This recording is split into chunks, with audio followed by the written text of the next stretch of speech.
एक सच्ची प्यार की कहानी। एक बार एक लड़का था जो अपने दोस्त की शादी में जाने के लिए बहुत दूर से आया था। लड़का शादी में इसलिए गया क्योंकि यह उसके खास दोस्त की शादी थी और उसने अपने दोस्त से शादी में आने के लिए वादा भी किया था। उसका दोस्त चाहता था कि लड़का उसकी शादी में आए, इसलिए उसने उसे अपने घर बुलाया। उसने बहुत सारे दोस्त बनाए और शादी में खूब मौज मस्ती की। लड़का शादी के दौरान एक ही जगह पर रहा और अपने दोस्त के परिवार के कई लोगों से दोस्ती की। उसकी मुलाकात एक लड़की से भी हुई जो उसके दोस्त के रिश्तेदार की दोस्त थी। 3 दिन की शादी के दौरान उन्होंने खूब बातें की क्योंकि उन दोनों के पास खाली समय था। लड़के को लड़की पसंद आने लगी जो उसके दोस्त के परिवार की दोस्त थी। लड़की को नहीं पता था कि लड़का उसे पसंद करता है।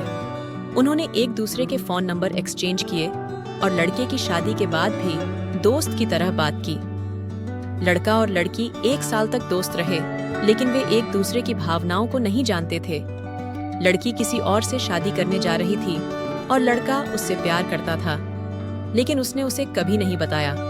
लड़की भी उसे पसंद करती होगी, लेकिन वह ऐसा बिल्कुल नहीं सोच रही थी।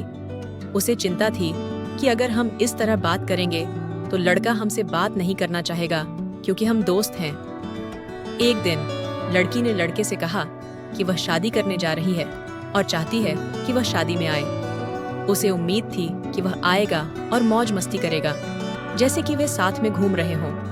वह चाहती थी कि वह उसे खुश करने और अलविदा कहने के लिए वहां मौजूद हो। जब लड़के ने लड़की की बात सुनी तो वह रो पड़ा। उसने उससे कहा कि वह उसकी शादी में आने की कोशिश करेगा, लेकिन उसे पहले कुछ करना है। फिर वह अपने कमरे में चला गया। रात को लड़का बिस्तर पर जाता है और सोने की कोशिश करता है, लेकिन जब वह अपनी दोस्त के बारे में सोचता है तो उसे उसकी बहुत याद आती है। वह उस रात सो नहीं पाया और रोने लगा क्योंकि उसे उसकी बहुत याद आती थी। लड़की अपनी होने वाली शादी को लेकर उत्साहित थी क्योंकि उसे नहीं पता था कि जिस लड़के से वह शादी कर रही है उसकी पहले से ही पत्नी है। वह शादी से पहले अपनी दोस्त को अपने घर पर आमंत्रित करने का इंतजार कर रही थी ताकि वे अपने नए घर जाने से पहले साथ में मौज मस्ती कर